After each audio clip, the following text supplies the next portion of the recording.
This is a true story, and the HOA has long been a thorn in the side of the residents. Here's the full story. More people were there than usual, drawn by the rumors, the emails our group had quietly circulated requesting attendance, the palpable tension in the air. Brenda sat at the head table, flanked by her remaining loyal board members, looking confident, almost bored. She probably expected the usual scattered complaints she could easily swat away. She started with her standard updates, the seemingly positive spin on neighborhood news, the brief, vague financial summary that glossed over the doubled fees and missing reserves. When she opened the floor for questions, there was a moment of silence. Then, Mr. Henderson, whose lawn care issues and incident with the board games had been a source of frustration in the past, stood up. He spoke about the crime. His voice was a little shaky, but clear. He asked why security was removed and what the plan was. Brenda gave her usual dismissive answers, blaming residents, citing her inaccurate statistics. Then, it was my turn. I stood up and walked to the microphone, a folder of documents in my hand. I looked directly at Brenda. My voice was calm, deliberate, every word infused with the controlled anger I had been harboring for months. "Good evening," I began. "My name is Tom Jenkins, resident at my unit number. I want to discuss the financial health of the association, the safety of our residents, and the application of our bylaws." I laid out the points, one by one. The unexplained doubling of fees, citing the specific percentages. The lack of transparency in the budget.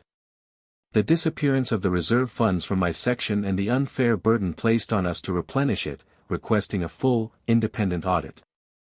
Brenda shifted in her seat, her smile gone, replaced by a tight, defensive look. Then I moved to crime. I listed the incidents I knew of personally and those shared by others, package thefts, car break-ins, the carjackings. I pointed out the timeline, how these escalated after the removal of security, a decision Brenda had championed. I challenged her narrative, stating that residents were told not to call the police, leaving them vulnerable. And finally, I said, my voice gaining a quiet intensity that drew every eye in the room, I want to address the arbitrary enforcement of rules, used not for community benefit, but seemingly as a tool for personal preference or, perhaps, retaliation. I paused, looking at Brenda.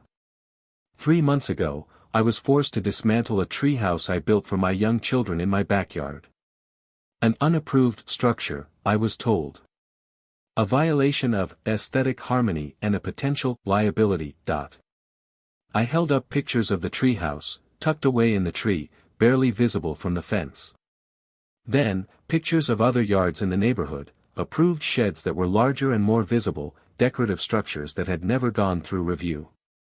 While I was forced to tear down a place of joy for my kids, I continued, my voice steady but filled with the weight of my anger, other, much larger structures, much more visible, modifications to the landscape, stand untouched. The selective enforcement of rules, the creation of liabilities out of thin air to justify demands, it creates division and erodes trust.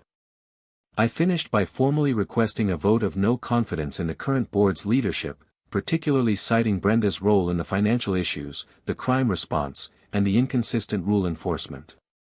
Several people in the audience murmured in agreement. Brenda, visibly rattled, responded with her usual bluster, calling my points misinformation, personal attacks, and disruptive. She tried to use her professor status again, claiming I didn't understand complex finances or community management. But her voice lacked conviction, her usual icy control replaced by a desperate, rearguard action. The evidence, presented calmly and clearly, resonated with too many people who had their own stories of frustration and unfairness. Other residents, emboldened, started speaking up, backing my points with their own experiences. The board members beside Brenda looked increasingly uncomfortable, some avoiding her eyes, others staring blankly ahead. The united front she usually commanded was cracking under the pressure of public scrutiny and undeniable facts. The vote was called. It wasn't unanimous. Brenda's core supporters on the board and among residents still stood by her, or abstained out of discomfort. But the motion of no confidence passed with a clear majority. The message was sent. While not an immediate legal removal, it was a powerful statement of the community's loss of faith in her leadership. Discussions immediately began about pathways for recall and demanding a fully independent forensic audit. The meeting ended not with loud cheers, but with a sense of weary victory and a cautious hope for the future. Brenda left quickly, her face thunderous, not looking at anyone. My anger didn't vanish overnight. It had been too deep, too long held. But walking home that night, under the same moon that had shone on the dismantling of the treehouse, it felt different. It was less a burning pain and more a quiet strength. I had channeled it, used it as fuel to fight, and I had struck a blow against the system that had caused so much frustration. The space under the old oak remained empty for a while. The kids still looked at it sometimes with a little sadness.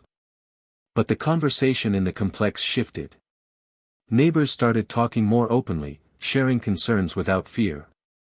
The temporary board members who stepped up seemed more receptive, more genuinely interested in the community's well-being. The independent audit was initiated, promising full transparency. One evening, Lily came up to me in the backyard, looking up at the old oak. "Dad," she asked softly. Can we ever build it again?" I looked at the tree, then at her hopeful face. My anger towards Brenda was still there, a scar, a reminder, but it no longer consumed me. It had done its job. "Yeah, sweetie," I said, kneeling down and pulling her into a hug. "Yeah, we can. And this time, we'll build it even better. And no one is going to take it down." The fight wasn't completely over, the scars remained, but the core of my rage had found its resolution in action and the promise of a better, fairer community. The empty space under the oak wasn't just a reminder of what was lost, it was now also a symbol of the battle fought and the hope for what would be built there next. The hammer felt heavier than it should have, each swing a dull thud against wood that was still bright, still new. My hands, calloused from years of building, trembled not from the physical effort, but from the white-hot rage that was simmering just beneath my skin. It was a rage so pure, so focused, that it felt like a physical entity, a burning coil tightening in my gut with every splinter that flew, every bolt I wrenched free. I was tearing down the treehouse. My kid's treehouse. And the reason was standing just beyond the fence, arms crossed, a smug, satisfied look on her face that I wanted nothing more than to wipe away. Brenda. Our HOA president. My personal architect of fury. It had started innocently enough, less than 3 months ago. Lily, my 8-year-old, and Sam, my 6-year-old, had been begging for a treehouse for years. We had the perfect old oak in the backyard, sturdy, sprawling branches, like nature designed it just for climbing and dreaming. Life had been busy, money tight, but I finally had a window, a little extra cash, and a burning desire to build something real, something magical, for my kids in a world that felt increasingly digital and distant. Building it was pure joy. We spent weekends together, the kids handing me tools, often the wrong ones, but I didn't care, hauling up small pieces of wood, their faces lit up with excitement. Maria, my wife, would bring out lemonade and watch from the porch, smiling. It wasn't fancy, reclaimed wood mostly, sturdy construction, a simple pitched roof, a rope ladder. It was theirs. Their names painted in bright, slightly wobbly letters above the entrance, Lily and Sam's Sky Kingdom. The first time they climbed up and waved down, their grins wide enough to split their faces, I felt a surge of something pure, something good. Pride, certainly, but mostly just a deep, quiet happiness that I had created this little slice of magic for them. They spent hours up there, reading, playing pirates, just being kids. It was exactly what I had envisioned. Then came the letter. Official HOA letterhead. Crisp, sterile language. Notice of architectural review violation. My blood ran cold before I even read the details. Brenda's name was on the bottom, not just as president, but somehow, her influence permeated every word. The violation? An unapproved permanent structure. A modification to the landscape aesthetic without prior board review and approval. The treehouse. They wanted it gone. My initial reaction wasn't anger. It was disbelief. A treehouse? In a backyard? It wasn't visible from the street, tucked away behind the fence and the dense leaves of the oak. It wasn't harming anyone. It was just a treehouse. I called Brenda. Mistake number 1. I tried reason. I explained it wasn't a permanent foundation, just attached to the tree. I talked about the kids, about childhood, about joy. Brenda's voice on the phone was like chipped ice. Cold, hard, unyielding. Mr. Jenkins, she said, always formal, never friendly, the Architectural Review Committee bylaws are very clear. Any external structure, any modification visible above the fence line, requires prior submission and approval. Your treehouse was erected without a plan, without approval, and without consideration for the established aesthetic harmony of the neighborhood. Aesthetic harmony. We had 3 different shades of approved beige houses on our street and plastic flamingos in 3 different yards. Brenda, I said, trying to keep my voice level, it's a treehouse. For my kids. It's made of wood. It's in a tree. It's hardly a commercial development. It is an unapproved structure, she repeated, like a programmed robot. The notice requires removal within 30 days. Failure to comply will result in fines, and potentially, the association taking action to remove the structure itself, the cost of which will be billed to your account. That's when the first spark of anger ignited. The threat. The fines. The sheer, petty absurdity of it all. You're going to fine me. For a treehouse. We enforced the bylaws uniformly, she stated, a lie I suspected even then, and knew for certain later. I hung up the phone, my hand shaking. Maria found me in the kitchen, staring out at the backyard. What is it? She asked, her brow furrowed. I showed her the letter. She read it, then read it again, her expression moving from confusion to indignation. They can't be serious, she said.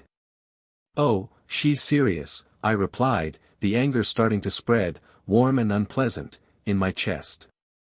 Over the next few weeks, I tried everything. I read the bylaws, hundreds of pages of convoluted rules, nothing specifically banning treehouses, just vague language about structures. I wrote a polite, detailed letter to the full board, explaining the situation, providing pictures, tucked away in the tree, requesting a variance or reconsideration. I even talked to a few neighbors.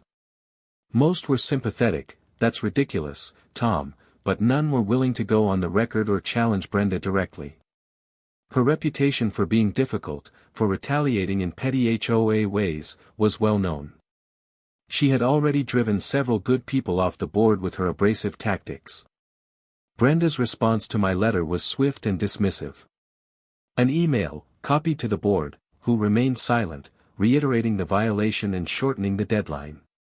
She added that, concerns regarding structural integrity and potential liability, were also factors, a blatant fabrication, the treehouse was built to code, sturdier than some decks I'd seen.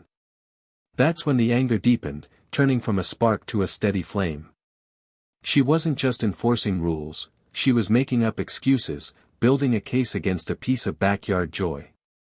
The hardest part was talking to Lily and Sam. They saw the letter sitting on the counter. What's that, Dad? Sam asked. Just some grown-up stuff, buddy, I said, trying to be casual. But they were smart. They overheard Maria and me talking in hushed tones. They saw me spending less time watching them play in the treehouse and more time staring at the intimidating letter. Finally, we had to tell them. We sat them down, Maria and I. Hey guys, I started, my voice feeling thick. You know your treehouse? The Sky Kingdom? Their faces lit up. Yeah. Well, Maria continued softly, there are some rules in the neighborhood. And the people who make the rules, the HOA, they said we weren't supposed to build it without asking first. Lily's eyes widened. But, why? It's in our tree. I know, sweetie, I said, my chest aching. But they have rules about building things. And, they said we have to take it down. The smiles vanished. Sam's lip trembled. Lily's eyes welled up. Take it down, she whispered, like the words were physically painful. But we love it. Can't we just, ask them please? We did, honey, I said, pulling them both into a hug. My anger, which had been burning steadily, suddenly roared into a firestorm. Seeing their little faces crumple, hearing the heartbreak in their voices, it was like Brenda herself had reached into their chests and squeezed. This wasn't just about wood and nails anymore. It was about a cold, bureaucratic entity crushing something innocent and beautiful, purely because it hadn't followed their arbitrary, pointless process. My anger wasn't just for me anymore, it was a fierce, protective rage on behalf of my children's stolen joy. Brenda sent another email, colder this time. The revised deadline is firm. Compliance is expected. Further delay will result in punitive measures. Punitive measures. For a treehouse. I walked around the backyard, looking up at the Sky Kingdom. It looked defiant, nestled in the strong branches, a symbol of everything real and good in our lives. Having to dismantle it felt like a physical betrayal of my own effort, my own love, and my kids' happiness. The anger felt like poison, spreading through my veins. I wanted to yell, to scream, to march over to Brenda's house and I stopped myself. Violence wasn't the answer. But something had to be. Maria, bless her, saw the turmoil in me. Tom, she said gently, placing a hand on my arm. I know how angry you are. I'm angry too. But you can't let it consume you. We'll figure something out. Maybe later, somehow, we can build it again, differently. Differently? I snapped, instantly regretting the sharpness in my tone. Why should we have to build it differently? It's perfect the way it is. Why should she get to dictate whether my kids have a treehouse? She shouldn't, Maria agreed, her eyes firm. But right now, we have to choose our battles. And maybe the battle isn't about this treehouse anymore. Maybe it's about her. Her words resonated. The anger wasn't just about the treehouse. It was about Brenda's abuse of power, her lack of humanity, her ability to cause pain over something so trivial. The treehouse was the focus, the immediate wound, but the real target of my rage was Brenda herself and the petty tyranny she represented. The day I started taking it down was a Saturday. Sunny, of course. Perfect treehouse weather. The kids were inside with Maria, doing everything they could to avoid watching. But I could feel their sadness through the walls. Every bolt I loosened, every board I pried, was a blow against my own heart. The wood groaned in protest, the leaves of the oak seemed to rustle sadly. And then I saw her. Brenda. Walking her manicured poodle down the sidewalk, just beyond my back fence line. She paused. She looked towards the treehouse I was dismantling piece by painful piece. She didn't wave. She didn't offer a sympathetic nod, not that I expected one. She just watched for a moment, that same expression of cool, detached satisfaction on her face. As if this was just another box checked, another rule enforced, another obstacle to her vision of perfect, sterile conformity removed. That look broke something inside me. The steady flame of anger didn't just flare, it exploded. It became a roaring inferno, hot and consuming. I wanted to scream obscenities, to throw the hammer over the fence, to rush her. But I didn't. I held it in, every muscle screaming with the effort of restraint. I channeled it. I slammed the hammer down onto a stubborn bolt head with more force than necessary, the sound echoing in the sudden silence. I watched Brenda turn and continue her walk, oblivious to the tempest she had unleashed within me. In that moment, standing amidst the deconstructed pieces of my kid's Sky Kingdom, I made a vow. This wasn't over. Not by a long shot. Brenda had taken something precious from my children, something I had built with love. She had used her petty power to enforce a senseless rule and had shown zero empathy in the process.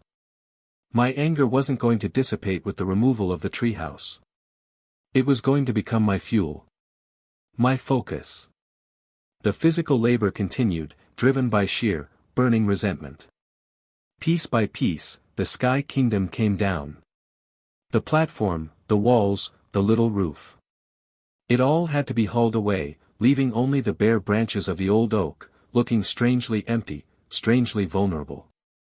When it was done, I stood back, covered in sweat and sawdust, my hands aching, my spirit raw. The empty space was a gaping wound in the backyard. Lily and Sam came out then, their eyes red-rimmed, looking up at the bare tree. Sam ran over to the pile of wood, picking up a small, painted board, part of a wall. He just held it, tracing the lines of the painted wood grain.